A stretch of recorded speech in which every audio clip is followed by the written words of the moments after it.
ನಮಸ್ಕಾರ, ನಾನು ಬಾನು ಶ್ರೀನಿವಾಸ್.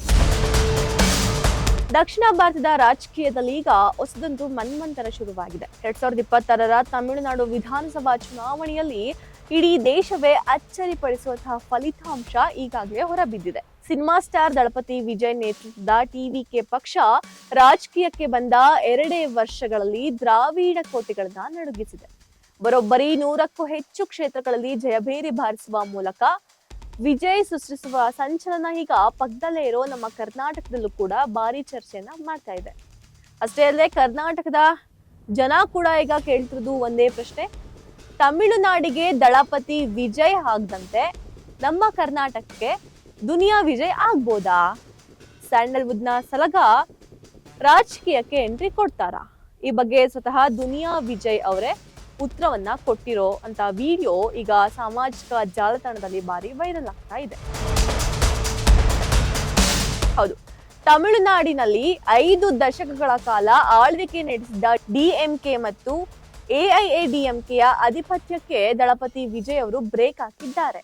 ರಾಜಕೀಯ ವಿಶ್ಲೇಷಕರ ಪ್ರಕಾರ ಈ ಗೆಲುವಿಗೆ ಪ್ರಮುಖ ಕಾರಣ ಅಂದ್ರೆ ಅದು ಜೆನ್ಜಿ, ಅಂದ್ರೆ ಇಂದಿನ ಯುವ ಪೀಳಿಗೆ ಅಂತ. ಸಾಂಪ್ರದಾಯಿಕ ರಾಜಕಾರಣದಿಂದ ಬೇಸತ್ತಿದ್ದ ಯುವ ಜನತೆ ಈಗ ವಿಜಯ್ ಅವರ ಹೊಸ ಆಲೋಚನೆಗಳಿಗೆ ಜೈಕಾರ ಆಗ್ತಾ ಇದ್ದಾರೆ. ಸಿನಿಮಾ ಸ್ಟಾರ್ಗಳು ರಾಜಕೀಯದಲ್ಲಿ ಕೆಲಸ ಮಾಡಲ್ಲ ಅನ್ನೋ ಮಾತನ್ನ ವಿಜಯ್ ಅವರು ಈಗಾಗಲೇ ಸುಳ್ಳು ಮಾಡಿ ತೋರಿಸಿರುವಂತದ್ದು ನಾವು ನೋಡ್ತಾ ಇದ್ದೀವಿ.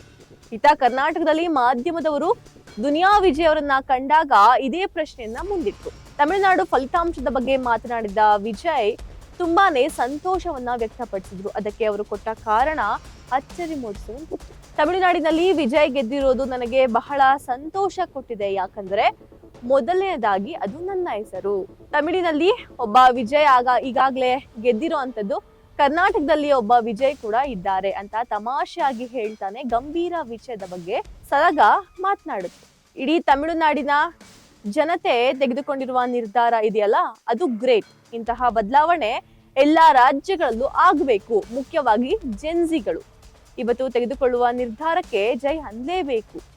ಅವರೇ ಈ ನಾಡಿನ ಕ್ರಾಂತಿಗೆ ಕಾರಣ. ತಮಿಳುನಾಡು ಜನತೆಗೆ ನನ್ನ ಪರವಾಗಿ ಮತ್ತು ಇಡೀ ಕರ್ನಾಟಕದ ಚಿತ್ರರಂಗದ ಪರವಾಗಿ ಕೃತಜ್ಞತೆಯನ್ನು ಸಲ್ಲಿಸುತ್ತೇನೆ. ಅಷ್ಟೇ ಅಲ್ಲದೆ ಕರ್ನಾಟಕದ ರಾಜಕೀಯ ಸ್ಥಿತಿಗತಿ ಬಗ್ಗೆಯೂ ಕೂಡ ವಿಜಯ್ ಅವರು ನೇರವಾಗಿಯೇ ಮಾತನಾಡಿದ್ದಾರೆ. ನಮ್ಮಲ್ಲೂ ಕೂಡ ಬದಲಾವಣೆ ಅಂತೂ ಬೇಕು. ಕೇವಲ 2 ರಾಷ್ಟ್ರೀಯ ಪಕ್ಷಗಳ ನಡುವೆ ಅಲ್ಲ, ಹೊಸ ಆಲೋಚನೆಯ 3ನೇ ಪಕ್ಷ ಬರಬೇಕು.